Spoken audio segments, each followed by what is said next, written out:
Education हमारी BSc है, MSc है, बीएड भी में हमने कर रखा है।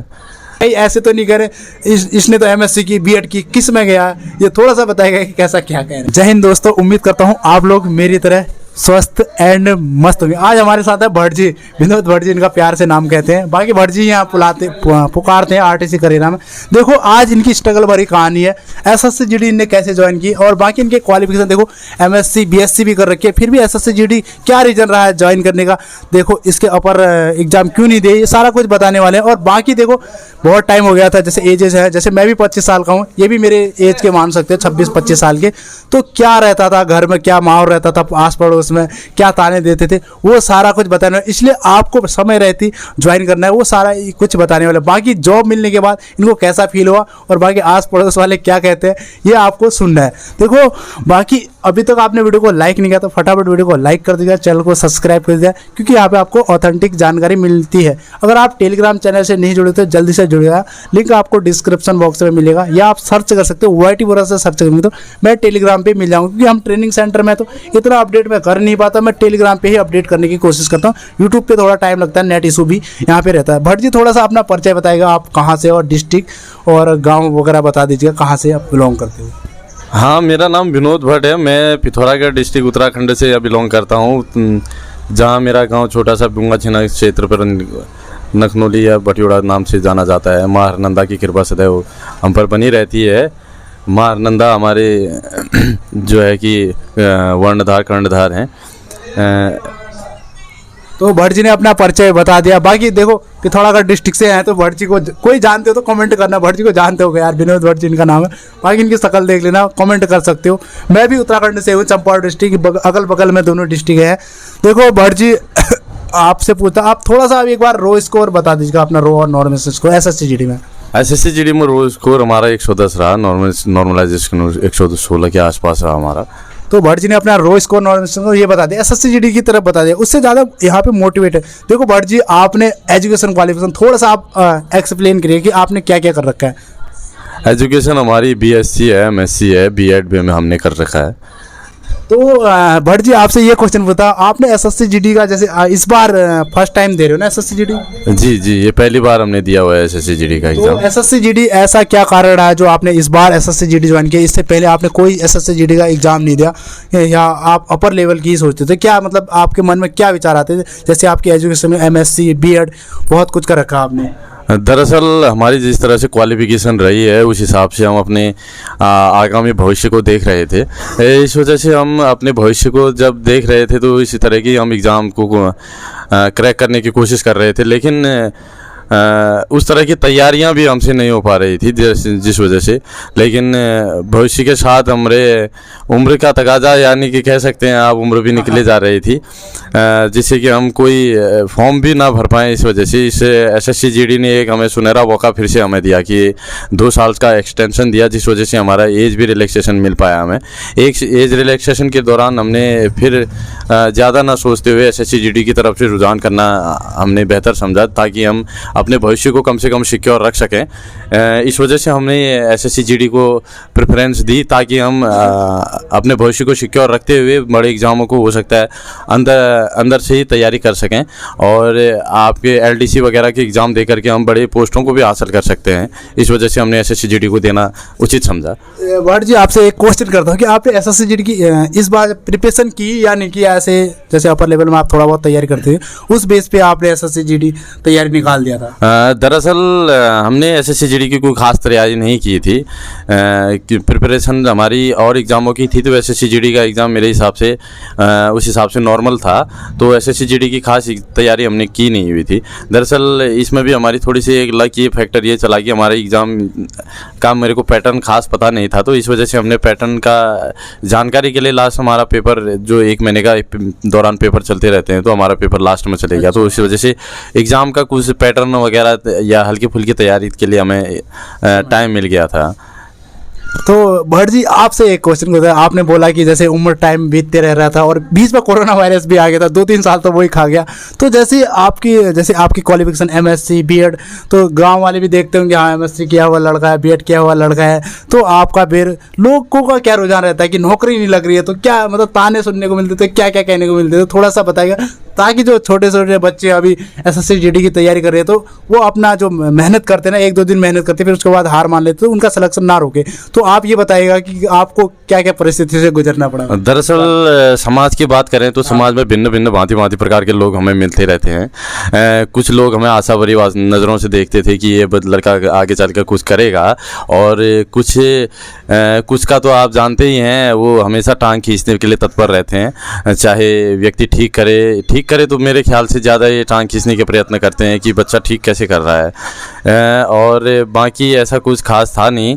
आशा भरी नज़रों से जब लोग देखते थे तो इससे मेरे को दरअसल टांग खींचने वालों से ज़्यादा दिक्कत नहीं थी, मुझे आशा भरी लोगों से ज़्यादा दिक्कत थी, क्योंकि वो हमारी तरफ आशा भरी नज़रों से देखते थे तो उनकी आशाओं पर खरे उतरने का जो बोझ था वो काफ़ी भारी था।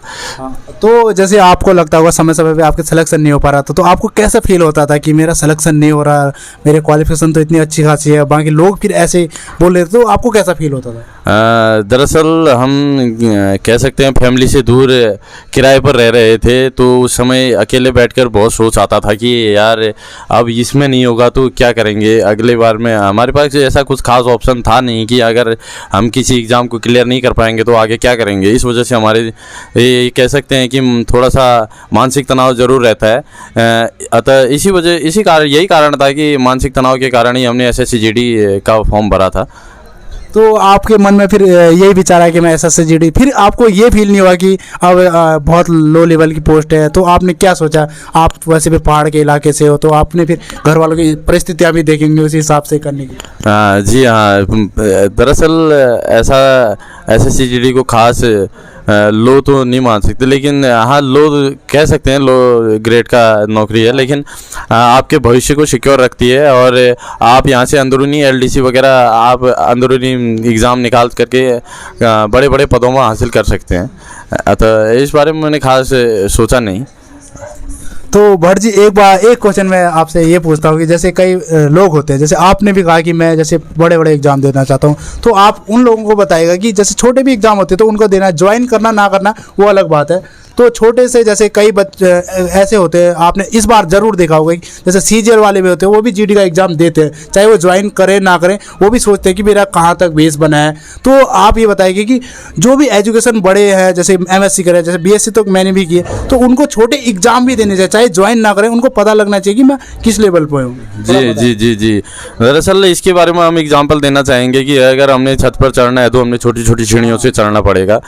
सीधे हम नीचे से छलांग लगाकर छत में नहीं चल सकते हैं। अगर हम ज़्यादा से ज़्यादा हमारे साथ हो सकता है कि हम एक सीढ़ी ज़्यादा चढ़ लें, तो इस वजह से हम ये चीज़ें हो सकती हैं कि हम छोटे छोटे एग्ज़ाम को क्लियर करते हुए अपने यानी कद को जाने कि हम कहाँ तक जा सकते हैं। इस वजह से हम यही एक प्रोसेस होती है कि हम धीरे धीरे चढ़ पाएँ। बाकी तो भट्ट जी ने आपको एक्सप्लेन कर, देखो आपके सामने तभी एक्सप्लेन कर रहा हूँ, देखो इनके भी ये गलतियाँ रही हैं। देखो आपको मैं भी बताना चाहता हूँ, आप जैसे अपर लेवल के एग्ज़ाम देते हो, आपने अगर लोअर लेवल के एग्ज़ाम नहीं देते हो, आपको कभी कभी लगता है ना मैं तैयारी तो कर रहा हूँ, मेरे हो नहीं पा रहा है। तो मैं भी बताना चाह रहा हूँ ना, अगर आपको वहाँ पे लगता है ना आपने अगर लोअर लेवल के एग्ज़ाम नहीं देते, तो आपको यही नहीं पता कि अगर आपने एग्ज़ाम ही नहीं देना, आपको ये भी नहीं पता चल रहा होगा कि मैं नीचे का एग्ज़ाम भी निकाल पा रहा हूँ नहीं। इसलिए आपको पहले नीचे का निकालना है। आप ग्रुप डी हो, कोई भी हो, एग्ज़ाम देना जरूरी है। एग्ज़ाम दो, आपको ये तो पता लग जाएगा ना मैंने ये निकाला, तब आप देखो एग्ज़ाम दे के देखो, पहले पता चल रहा है कि आप क्वालिफिकेशन तो आपके ऊपर की है, आप वहाँ पे एसएससी जीडी ग्रुप डी ये एग्ज़ाम नहीं निकाला। अगर ये यहाँ पे अगर आप नहीं निकाल पाओगे ना, तो आपके अंदर एक कॉन्फिडेंस आएगा, हाँ मैं इस एग्ज़ाम को अभी नहीं निकाल रहा हूँ, तो आप प्रैक्टिस करोगे, फिर उस एग्ज़ाम को निकालोगे पहले, फिर उसके अपर लेवल के, तो आप ऊपर चले जाओ। अगर आप ऊपर की कर रहे हो, आप पढ़ भी रहे हो, समझ में आपको नहीं आ रहा है कि मेरे साथ हो क्या रहा है, तो एक बार आप लोअर लेवल का एग्जाम जरूर देना। अगर आप ज्वाइन करो ना करो वो अलग बात है, आप दे के देखना, दे के देखो, फिर अपर लेवल की तरफ जाओगे तो आपका भी सिलेक्शन हो। बाकी भट्ट जी ने बता दिया, यहाँ पे आप भट्ट जी का देखो बहुत अच्छा है, पैसे के मामले में आपको पता है कि एसएससी जीडी है तो मिल जा रहा है, अपना गुजारा जितना हो रहा है वो आप भट्ट जी का मतलब कलंक। भट्ट जी ये बताएगा कि अब माहौल कहते हैं गांव में कि आपका जैसे सिलेक्शन हो गया, आप तो ज्वाइन हो गया, कहीं ऐसे तो नहीं कह रहे इसने तो एमएससी की बीएड की, किस में गया, ये थोड़ा सा बताएगा कि कैसा क्या कह रहे हैं। हाँ, दरअसल गांव में एक बार कह सकते हैं खुशी का माहौल ज़रूर रहा कि हमारे क्षेत्र का एक और व्यक्ति, जैसे हर घरों से एक फौजी ज़रूर होता है, तो एक गांव से एक और फौजी निकल के आया है। तो इसमें खुशी का माहौल ज़रूर रहा। तमाम बधाइयाँ हमें प्राप्त हुई। बाकी यही थे। तो कोई नेगेटिव तो नहीं बोलते, जैसे एजुकेशन क्वालिफिकेशन आपकी ज़्यादा है, ये किस में चले गया, ये ऐसा तो कोई? ऐसे भी हमने सुनने को मिला कि यार MSc BSc B.Ed वगैरह करके आप SSC GD को पकड़ रहे हैं, लेकिन उन सारी बातों को आप दरकिनार करके हमने ये पोस्ट पकड़ी, क्योंकि दरअसल कर सुनो सबकी करो मन की वाली बातें हो जाती हैं। तो जो तन लागे सो मन जाने यार, वो तो होता ही है। अब जिसके लगती है वही जानता है कि हाँ क्या करना है। दरअसल इसी वजह से तो बाकी हमने भी बड़े एग्ज़ामों के बारे में सोचा रहा है। हमने भी कुछ सोच कर ही हमें SSC GD में आए हुए हैं। बाकी हर किसी को अपनी व्यथा बताना भी एक दिक्कत ही है। तो यहाँ पे इनने भट्ट जी ने बता दी कि SSC, अब इनको पता है ना, इनने SSC GD जैसे एग्जाम क्वालिफाई, इनको पता है कि मैं SSC GD के लेवल के जो जितने भी एग्जाम होते हैं मैं उनको निकाल सकता हूँ। इससे अपर वाले जैसे LDC वगैरह ये निकालेंगे तो यहाँ से भी बहुत अच्छा स्कोप है, ये निकालेंगे। बाकी भट्ट जी आपसे थोड़ा सा एक बात मैं और करना चाहता हूँ, जैसे थोड़ा सा हमारे यहाँ जैसे प्लेन के लोग समझ नहीं पाएंगे, बट पहाड़ के जैसे वीडियो देखेंगे तो उनके हमारे यहाँ तुम्हें पता है कि थोड़ी स्थिति डिफरेंस रहती है। कई बच्चों के पास संसाधन नहीं होते, कई पैसे भी नहीं हो पाते। SSC GD में थोड़ा गरीब फैमिली से भी आते, तो कई बच्चे ऐसे होते हैं टूट जाते हैं कि मेरे पास पैसे नहीं है, मेरे पास ये नहीं है, मेरे पास नेट का रिचार्ज नहीं है, इस तरीके से कि मैं सिलेक्शन नहीं ले पाऊंगा। तो उनके लिए बताइएगा कि वो क्या कर सकते हैं? दरअसल कठिन परिश्रम हर सफलता की कुंजी होती है।